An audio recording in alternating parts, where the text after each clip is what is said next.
Islam in this country is a proselytizing religion. It wants to expand. It would like to be the main religion in this country if it possibly could. When we What religion wouldn't? Well, Judaism, for instance, wouldn't. And this is already a Christian country, so it's a slightly complicated thing to have Islam proselytizing and seeking to expand itself. And you go anywhere now and you'll see new mosques on high points in cities. You'll see open demonstrations of Muslim piety of this kind everywhere. It has a purpose. The thing is this: I'm all in favour of people being able to wear what they like, and I think that if we're going to have freedom for Islam to behave in this way, then we should remember we should also make sure that Christians are free to say and think and do what they like as well, which is increasingly becoming a problem. They're not, you know, and there are a lot of assaults on Christianity in the society at the moment. But the real point here about Islam is this: if it seeks to become the majority in the main religion in this country, does it really actually want all women to dress as Hamza does? Today's debate is about whether Britain should ban the burqa. This is a sensitive and controversial topic, similar to the debate in France, which implemented a ban on wearing full-face veils, including the burqa and niqab, in public spaces in 2011. Jack Straw, the former Lord High Chancellor of Great Britain, has expressed his condemnation of women wearing the burqa. He argued that the full face covering makes communication difficult and could be a barrier to integration. Let us see a Muslim woman's perspective on wearing a burqa. I cover my face out of my own choice. I choose to cover it, and partly because I'm a Muslim, and being a Muslim, our Creator in the Quran does say to cover yourselves in a modest way, and I feel, I believe, covering your face is part of dressing modestly to avoid attraction when you go out. So, the danger is I might be attracted to you. Absolutely, absolutely. The reason I wear, there are so many scholars who do feel that the hands and the face do not need to be covered, but there are also scholars who say that yes, that it should be covered. And I feel it should be covered because the most attractive part of anybody is the face. So is there a danger that males in the audience are attracted to every female in this studio's face who's here? Are they putting themselves in some kind of a... Not necessarily every female face, but yeah, it could stir some sort of... Passions? Yes, absolutely. Why would it not stir passions in a woman to see a man's face? Well, it's about the burqa, isn't it, and about the woman wearing a veil. Yeah. And it's about why women are wearing a veil. Yes, but I'm interested, if it's about equality, and you feel a sense of liberation, don't you? Why should men not be required to cover their faces too?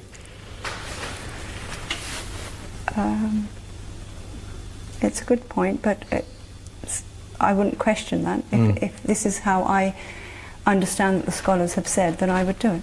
And it's God's will? It's God's will. And if you out of your free will choose to be a Muslim, then that's part and parcel of it. And you're closer to the Prophet, you feel? Absolutely. You emulate the Prophet's life. Yeah. The question of why men don't wear the burqa left the woman dumbfounded as she tried to grasp the logic behind it. While the reasoning might seem a bit flawed, let's now see the panellists' takes on this divisive matter. Emulating the Prophet's life, and also a sense of liberation. You know, she doesn't feel a slave to the fickleness of fashion and being judged. I'm an imam in Oxford, and in my Friday sermon I gave 3 compelling reasons why we shouldn't allow the burqa and the niqab to become fashionable commodities in British society. Should they be banned?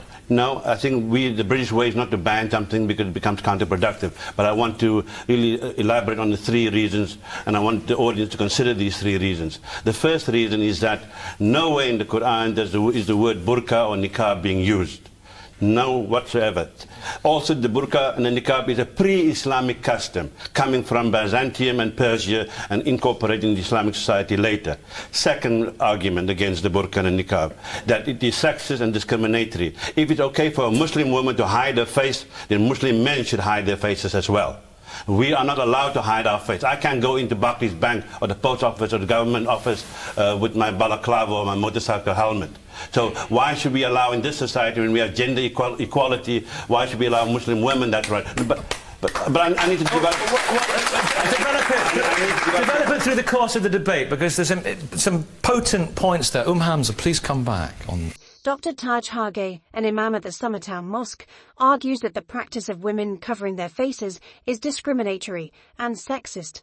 Given that men are not subject to similar rules, various sources suggest that the customs of wearing a burqa, veils, and men covering women's faces are not originally rooted in the Islamic community. Instead, they date back to the pre-Islamic period. Mr. Hamza, please come back on those points. Then we'll open it up. I've got to stress that it's a freedom of choice. I've chosen to cover my face. I'm not doing it because somebody else has told me to do it, or or I'm feeling suppressed into doing it. You mentioned the word scholars. Now, like other scholars, they use the hadith. For those of you who don't know, the hadith are the supposed sayings of the Prophet, mostly compiled 250 years after his death. Many, not all, but many are suspect and fraudulent. But this is not subservience or subjugation. This is entirely your choice. Absolutely. But it is true that the Prophet's wives would cover their faces. And to be close to the Prophet's lives and the Prophet's wives' lives. So if the Prophet's wives... It's also a level of piety as well. But the Quran itself says that the Prophet's wives are distinctive and different from other women.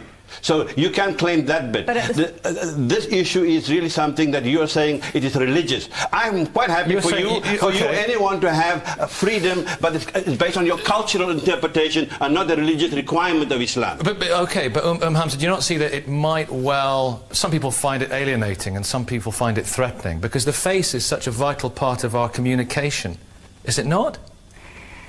Agreed, but then we live in a free country and I think we should be able to dress as we please. The Muslim woman asserts that wearing a burqa does not make her subservient or subjugated. Rather, it is a form of freedom of choice. She chooses to wear a burqa every day, and she believes that Britain should not take action to ban someone's way of living. Do you agree with this? Dennis McEwen, we can't ban this, can we? This is ridiculous to say. We don't ban things in this country. We don't ban things, but we can make it very difficult for people to do them. There are lots of things we make difficult. Hamza's problem, I think, is that she doesn't seem to have read any Islamic literature. If she reads the books, the articles, the fatwas, and listens to many of the sermons I've listened to, all explaining that the reason a woman has to wear these forms of clothing is because the woman is inferior to men, it will incite lust in men, a woman should remain in her home unless her husband gives her permission to go outside the home. So who is it more offensive to, women or men, this then? I think it's offensive, actually, to an awful lot of people. It's offensive to Jewish, Christian and Hindu women who are chaste without dressing like this. I've never heard so much rubbish. I don't know what sort of Islamic literature you're reading, but it certainly isn't the same Islamic literature I'm reading. I don't think Hamza should be criticised for her choice, her piety, but I think this is this is above religion. This is about a woman's choice to what she wants to wear, and I think that it's about time men like Sarkozy and Jack Straw stopped going into women's wardrobes. You know, it really why is it okay for me to show my face but her not to show her face? That's discriminatory, isn't it? That is her choice. She chooses to dress like that because it's part of her faith. It's not part of her faith. It's part of a culture, a tribal tradition, the Wahhabi, the Salafi interpretation of Islam. This is the latest fad. Your mother never wore a burqa, so why are you wearing one? Hamza? My mother did wear a burqa. Well, I'm not quite sure about that. OK, Anna Joy, you want to come in? Labour PPC? Yeah, can I just bring a different perspective to this, because I think that you're quite wrong, actually. If you look, I want to talk about the evolution of British women in the last 150 years, and I'm afraid, without trying to cause any offence to the young lady in front of me, your dress wear has absolutely nothing to say to me about the evolution of women, modern women, in British society. If you look at the evolution of women's role in British society, from the vote through to equal pay, through to maternity leave, you know, those are absolutely key moments. Is it not her choice to wear what she wants to wear? It is her choice, but people there is go through. We see people in life, Nikki, Anna Joy, don't we, with bits of metal through their face. Well, Nikki, but with the greatest respect, I think that this is a question about the kind of civil society that we in modern Britain want to live in the 21st century. Okay. And I think that the burqa does not have a place in a modern British civil society. Against that view, it does show an evolution of British society, that maybe 150 years ago people weren't allowed to cover their faces because women weren't equal. But now they have the freedom to cover their faces, that's what they will. That's rather paradoxical, isn't it? It's a paradox. If it's evolution of free will. Yeah. Father, Jerry, you're not a father, are you? No, I'm not. I'm Methodist. You're someone's father, maybe? Yes. I didn't think about that. Sorry about that. Yes, that's a bit worrying for a man in a dog collar. What about this? Is this a sign, a symptom of subjugation? I want to approach it from a purely pragmatic point of view. If we ban the burqa, or whatever it's called, I'm not even sure that's the right word for it. Niqab, burqa, the general idea. Yeah. If we ban that, where do we stop? Do we then go on to ban turbans, crosses, dog collars? Do we go on to ban everything else? But the difference surely is that Badisha, her face is being covered. Although tracking the history and origin of wearing the burqa in Islam is difficult, here's what is mentioned in the Quran. Nowhere does it state that it is necessary for a woman to cover herself completely to be close to the Prophet. Instead, it is presented as a personal choice. The Islamic religion has often misinterpreted this, framing it as obligatory for women to cover themselves. In the 21st century, it should be seen as a choice, not a mandate. Whether a woman chooses to wear the burqa or not should be respected, no matter what. But what, Peter Hitchens, what does it say about what they think about men, that our passions could be so easily inflamed? Look at all these bare faces that we've got in the studio. Are we all uncontrollable sex beasts or something? Well, I was going to ask you, Hamza, if she wouldn't mind. Do you feel, as you look around here, that all the other women here should be dressed as you are? It's personal choice. It is their choice now. But in the kind of society you would presumably prefer, it might not be so much I of a think choice. it would be a safer society. You think it would be a safer society if they all wore what you wore? Absolutely. But isn't this the problem with Islam, that it is, in fact, when it's a minority religion, it's all very liberal and open and a matter of choice. But if it becomes the majority religion and controls the society, then the choice goes, and people are told what to do, and it isn't your choice. No, not at all. I don't agree with that, because like the gentleman across there says, it's not by force. You can choose to be a Muslim. If you've chosen to be a Muslim, then obviously everything within Islam is what you're going to be, But what you and people like you don't answer, and I really want to answer, if the Quran is the transcendent, immutable, divine text, why didn't God put in the word niqab or burqa? And, for example, the issue is really, this is not something that is required by religion. Religion asks for modesty. It doesn't dictate the modesty. What you're wearing is a Saudi Wahhabi thing, tribal dress. Hamza, I'm interested in, Peter asked you a very interesting question, but I'm interested in why this would be, in your ideal society, why it would be safer if all women, for example, in the studio and as we walk the streets and go about our business, were covered as you are. I'm not going to say cover as I am. I'm saying if everybody dressed in a more modest way and didn't maybe more looser clothing, etc. I think there'd be. What do you think then when you see the way that some young women dress in this country with just everything hanging out? What do you think? There's loads of problems in society. It's a very unhealthy society that we live in. There are so many problems. There are very young pregnancies. There are which you do not find in this. Not so many in the Islamic culture. Badisha? I think it's very, very dangerous to look at a society and for one woman to blame other women for the ills of what is done to us as women.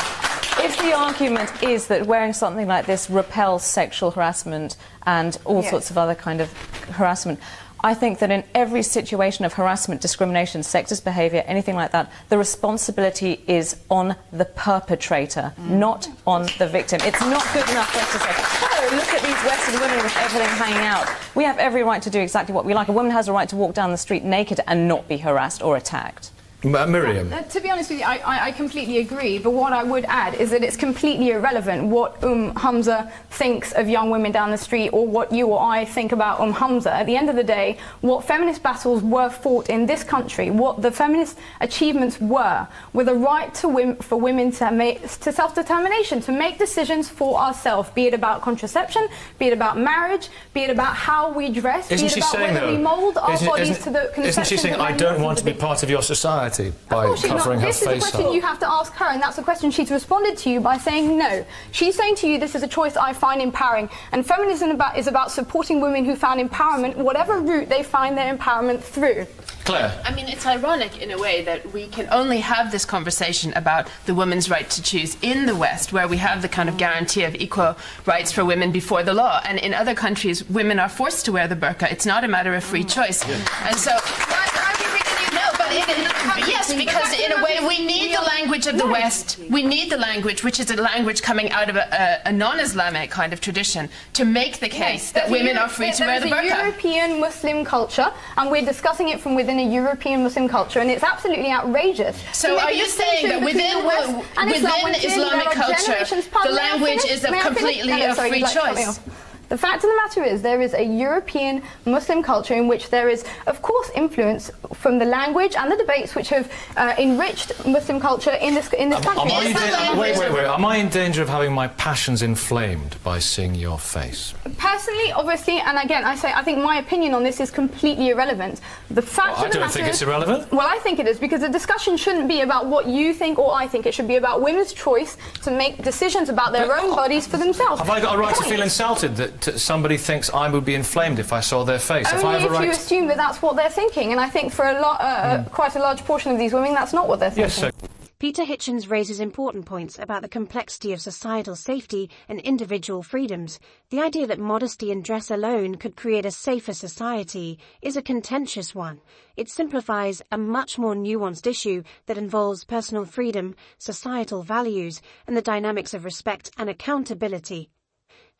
Peter Hitchens rightly questioned Hamza's opinion that society would potentially be safer if women dressed modestly.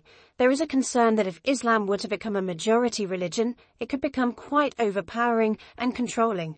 Wearing the burqa should be a choice, but in many contexts, it is not. Hamza's understanding of the burqa seems quite shallow. A society's safety is determined by a woman's dress and how others perceive and treat her. True freedom of choice means that women should have the right to decide their attire without facing harassment. If a woman is being harassed, the problem lies with the perpetrator, not with a woman's clothing choices. Someone earlier mentioned the word piety, and we haven't talked about that at all, and I think that's quite key, because in some Christian traditions, like, you have nuns who will, wear veils and things, and when they join a religious order, maybe they're told that they have to do that. And yes, they've made a choice to join the religious order, but what they do is an act of piety. They're not saying everyone has to do it. And I think it's very interesting because you mentioned that it's an act of piety. So, I don't know, maybe you'd like to elaborate on that a little bit, because I think it's quite important. Well, let me bring it Father Stephen in. Nasser, I will come to you and Hamza again. But the difference is we can see, with a nun, we can see her face. I was thinking I teach at a secondary school here in New York, and I took some of the teenagers to one of the convents for Mass, to see them and to talk to them. And one of the great things was that they, when we were walking home to school, some of the kids were saying, "Gosh, Father, we didn't realise they were so happy." They were quite genuinely shocked that somebody could become a nun, give their life to God, but they could see and their still face. be happy. But they could see their face. And my friend here is right. There are pious traditions that are associated with different religions, and it's their choice. It's totally our friend here's choice, and we shouldn't persecute her for that. And this is England. We don't ban things that aren't harmful to other people. However, I would just say a pure observation, and I don't mean this judgmentally at all, but what I mean is I've been sitting here for the last 3/4 of an hour, and I can see you smile. I can see you're a happy Muslim, and that encourages me. I mean that genuinely, and it's nothing to take away from you at all, but it's just that I can see that, and it's a witness to me that you're happy in your Muslim faith. just that hopefully I come across as a happy priest, and the nuns did to the children. It's just that also maybe just add that element of witness. Father, if you're happy, we're happy. Peter, go on. Yeah. Just dwell slightly upon a point here. Okay. Islam in this country is a proselytizing religion. It wants to expand. It would like to be the main religion in this country if it possibly could. What religion wouldn't? Well, Judaism, for instance, wouldn't. And this is already a Christian country, so it's a slightly complicated thing to have Islam proselytizing and seeking to expand itself. And you go anywhere now and you'll see new mosques on high points in cities. You'll see open demonstrations of Muslim piety of this kind everywhere. It has a purpose. The thing is this: I'm all in favour of people being able to wear what they like, and I think that if we're going to have freedom for Islam to behave in this way, then we should remember we should also make sure that Christians are free to say and think and do what they like as well, which is increasingly becoming a problem. They're not, you know, and there are a lot of assaults on Christianity in the society at the moment. But the real point here about Islam is this: if it seeks to become the majority in the main religion in this country, does it really actually want all women to dress as Hamza does? I suspect it does, and I think that's the argument we should really be having, not about her right to do as she wishes, which I wouldn't want to interfere with, but with what Islam actually wants in this society. Can I just challenge Peter a second? Please do. I mean, I would like to know how many people in here have been pressurised or approached by a Muslim to convert to Islam. I would really like to, if anybody it doesn't take that form, Yvonne. The form it takes is that you send your child to a Christian school and he comes home and he says he's been asked to design a mosque. And this happens a lot. Nasa, you want to come in here? Islam is very strong. You met Diane. Hitchens rightly addresses the issue of the growing Muslim population in the UK. Given the increase in mosques and various other Islamic practices in the country, he firmly believes that this is a Christian country and that Christians should ensure their heritage is not subjugated or tarnished. He argues that Christians should assert boundaries and speak out against any assaults on their faith. He also questions whether, if Islam were to become the majority religion, the community would expect every woman to dress according to Islamic norms, as Hamza suggests. If they do, is it fair to expect this? Let us know in the comments.